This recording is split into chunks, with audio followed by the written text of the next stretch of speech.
I quit my six-figure 9 to 5 job about 2.5 years ago, and I'm under 40 years old. The time is now 7:30 a.m. My conference starts at 8 a.m. And in this video, I wanted to share with you some realistic tips that helped me live below my means and also helped me build an investment portfolio which now funds my lifestyle. Now, here's a backstory.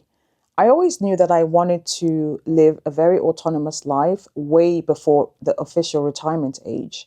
I wanted to spend my strongest years and my youth doing things that really mattered to me. And even though I really enjoyed my job as an investment banker, I really wanted to spend my days and my time on my own terms. And I found that being in my long hours 9 to 5 job was very restrictive. And what that meant was that I had to figure out a way to be financially free. Now, living within one's means is one of the most difficult things we'll ever have to do. And remember this, even rich people live within their means. They just happen to have a much wider pool of means than you and I do. Living within your means is like upgrading your lifestyle without upgrading your expenses. And you can still enjoy the things you love without having to worry about running out of cash. Now, the first thing is to reduce temptation. You will notice that I didn't say get rid of temptation because I think practically that is less realistic. You might have to reduce the amount of time you spend around people who tempt you to increase your spending and who perhaps only respect you because of what they think you have or can do for them. This is a personal journey, and not everyone will understand it. You alone know your why you have decided to get your finances in a healthier position, and you don't owe an explanation to anyone.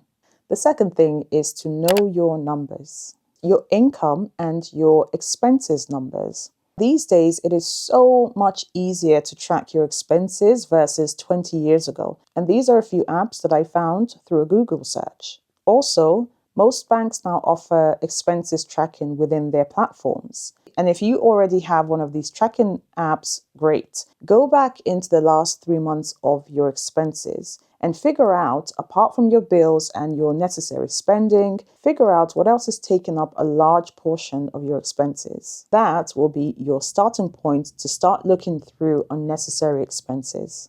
Teach your children from a very young age how to be good with money. Now, we all know that children, bless them, are expensive.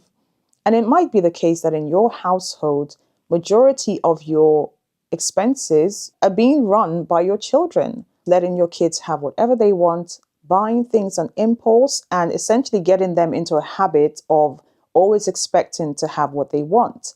I'm not speaking on different parenting styles, but this is for those who really want to get their finances in order. If you find from your review that you're constantly spending on impulse or spending on toys and gadgets, it may be time to review just how much bandwidth your budget has for excess spending where kids are involved.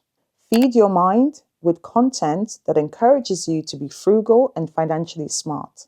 My personal journey towards financial freedom started years ago. Before that, I was a lady who could spend. I still am. But I found that recently I'm a lot more considered around my spending habits, especially because I've had to be more sensible about my spending, given that I'm living off my investments. Also, what has helped me maintain discipline was listening to the podcasts and YouTube videos from people like the minimalists and generally feeding my mind with content that talks about frugality and purposeful living. Think about increasing your income. You may find that after reviewing your expenses, you're not able to cut out anything else. You've literally cut out everything that you can and are now at the bare minimum, the bare bones of your budget. If you cannot reduce your expenses, think about increasing your income. This might mean perhaps putting in more hours at work for overtime. It might mean freelancing your skills. You could sell homemade products, you could tutor, you could become an editor. Everyone has a skill that people are willing to pay for. If you are selling your skills to your employer, there are also opportunities to sell those skills elsewhere. Now, it's important to keep the vision in mind and in the forefront. The goal is to increase your income. And we're not increasing our income just to blow it on expenses. You're gifting yourself extra income so that you can save that or invest it, and it starts to build up a nice nest egg for your future. And you might decide not to invest it. You might want to put it aside in an emergency fund for the future. That's perfectly fine too. Ask yourself honestly what kind of future you want. What does financial freedom mean to you? This journey towards living below your means and building financial freedom really starts with the mind. It's a mindset thing. And before you roll your eyes or click out of the video, I was in the same position that you are in right now. If you had said to me 7 years ago that I would be able to quit my job 7 years after and not worry about finances for over 2.5 years, going into 3 years, I wouldn't have believed it.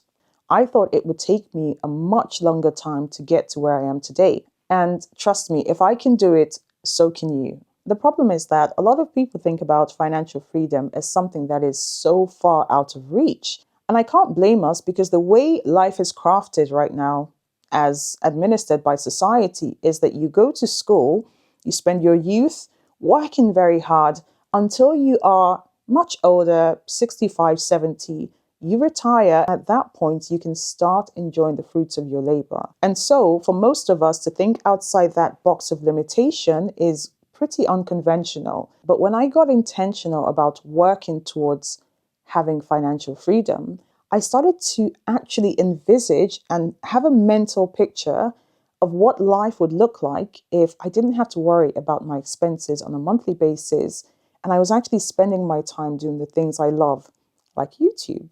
It really was life-changing. If you don't start, it's very, very difficult to have that mental picture.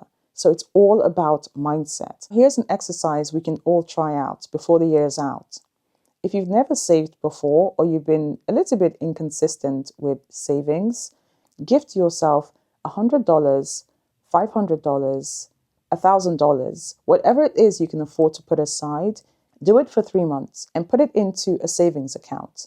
And come back and look at that savings account at the end of the year. Something inside you will leap for joy. And then it becomes a little bit easier to start saving gradually. If you committed to $500 of savings every single month, by the end of 2025, you'll have between $6,000 to $8,000 saved up in your account. That is a lot of money that's now saved aside as an emergency fund. Here's a true story. I personally know some couples and some single individuals that have quit the West. They've moved away from the devastatingly expensive lifestyle of the West. They've moved to the Far East and other continents. They're not millionaires. They are living full lives, and they are living off their savings and their investments. And because they have investments, their income keeps coming in. It is doable. It is not impossible. You don't have to be a millionaire, but you must start somewhere. And the final point is to save it before thinking about it. Now, this is my very cheeky way of saying automate your savings. When I was working, I personally enjoyed the thrill of moving a large chunk of my income into a savings account or an investment account. But I do realize that for some people, that is a very painful practice. So why not automate it? So that way, when your pay hits your account, that money is automatically divided. Your savings go into your savings account, and what's left over can be utilized towards your expenses. Living below your means does not mean giving up things that you love. It's about making smarter choices so you can live the life you want without financial stress.